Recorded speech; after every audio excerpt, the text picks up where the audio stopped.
G'day and welcome. Today we're going to take a look at Australia's alternative schools. A massive national survey has just given these students a voice, and what they've said is, well, it's fascinating. It's all about this real tension between feeling safe at school and feeling challenged. So let's get into it. You know, for thousands of Aussie kids, mainstream school just isn't cutting it. It could be the way classes are run, the social side of things, or what they're being taught. Whatever it is, something's just not clicking, and they end up falling through the cracks. And that's exactly why we need a different kind of school. So where do these kids go? Well, a lot of them end up in what we call flexi schools. So let's have a look at what these places actually are and what they're trying to achieve. Right, so a flexi school isn't some sort of temporary band-aid solution. No, these are proper, registered schools designed from the ground up to do things differently. Their whole purpose is to re-engage young people who, for all sorts of reasons, have been pushed out or left behind by the mainstream system. And if you look at who actually attends these schools, well, it's a really diverse group, but a lot of them are facing some pretty serious challenges. We're talking about kids dealing with poverty, racism, homelessness, young people navigating disabilities or mental health issues, and there are two groups that are really overrepresented: Aboriginal and Torres Strait Islander youth and LGBTQ+ young people. That's a really key point. So the big question is, are these schools actually working? Well, just take a look at this. When students were asked if their school was supportive, the answer was just overwhelming. That massive bar on the supportive end of the scale tells you everything you need to know. In a huge way, these schools are getting it right. They're creating a place where kids finally feel safe and supported. But, and this is a really big but, that feeling of support is only one part of the picture. Because what this research found was a kind of hidden paradox. It's like in the effort to create this wonderful, nurturing place, something else might be getting lost. And that something is academic challenge. This is where the story gets really interesting. And this quote, this says it all, doesn't it? Is from a student. And it's actually the title of the research paper. I learn best when I'm given a challenge. I mean, it's not a suggestion, it's a plea. These students are telling us loud and clear, they don't just want to feel safe. They want to be pushed. So that's the million-dollar question, isn't it? They're asking for a challenge, but are they actually getting one? What does the data show? And wow, this chart just lays it all out. Students were asked to rate their schoolwork from easy to hard. And just look at that huge spike on the easy end of the scale. The number one answer by a country mile was that the work was just easy. The data is absolutely undeniable on this.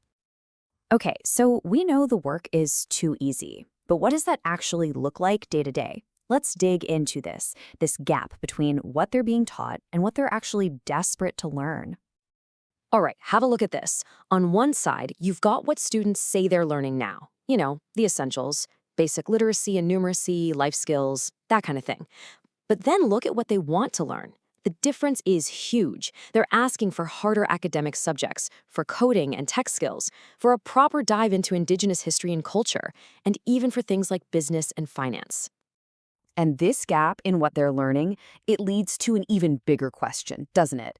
It's about their futures. Are these schools actually preparing them for the ambitious goals they've set for themselves? Because honestly, you can throw any stereotype you have right out the window. These kids have massive, diverse ambitions. They want to be mechanics, builders, chefs, artists, designers, writers. They want to own their own businesses, work in their communities, become coders and engineers. I mean, they know exactly where they want to go. And yet, here's the kicker. Despite all those big dreams, less than half, just 47.6%, said their schoolwork was always or most of the time challenging. There's a massive disconnect happening right there. And that's the real heart of the problem, isn't it? If you want to be an engineer, or a business owner, or a top chef, how on earth is a curriculum that you find easy going to get you there? It just doesn't add up. The researchers have a really powerful name for this. They call it the soft bigotry of low expectations. It's a heavy phrase, but the idea is simple. It's when, sometimes with the best intentions, we don't challenge people enough because we don't want to see them struggle. But in doing that, we actually end up limiting their potential. We're reinforcing the very problem we were trying to solve. And look, this isn't just a conversation about flexi schools. This is about our entire education system. It raises these huge questions about fairness and about who we're holding accountable, especially when you see who's being affected the most. This is where that equity piece really hits home. Check out these numbers. Aboriginal and Torres Strait Islander students make up about 6.5% of all students in Australia. But in flexi schools, it's over 30%. That is a massive overrepresentation. And it means that if we're not challenging students in these schools, it becomes a huge issue for Indigenous education specifically. And that's the real danger here. You have a system that was built to help, but if it's not providing a challenging curriculum and if it's not including the Indigenous knowledge that students are asking for, well, you risk just repeating the same cycle of disadvantage that these schools were meant to break. Getting this right isn't just a good idea, it's a matter of social justice. So where do we go from here? The research lays out a pretty clear path. Step 1, listen. Actually listen to what these young people are telling us they want. Step 2, find that sweet spot, that balance between the amazing, caring culture they've built and a curriculum with genuinely high expectations. And finally, step 3, use all of that to build something that's properly rich, meaningful, and challenging for every single kid. But we'll finish on one last really challenging question that the researchers themselves ask. As we see more and more of these flexi schools pop up, are we accidentally letting the mainstream system off the hook? Are we just creating an escape hatch instead of fixing the problems in the main system that are pushing kids out in the first place? That's a big one to chew on.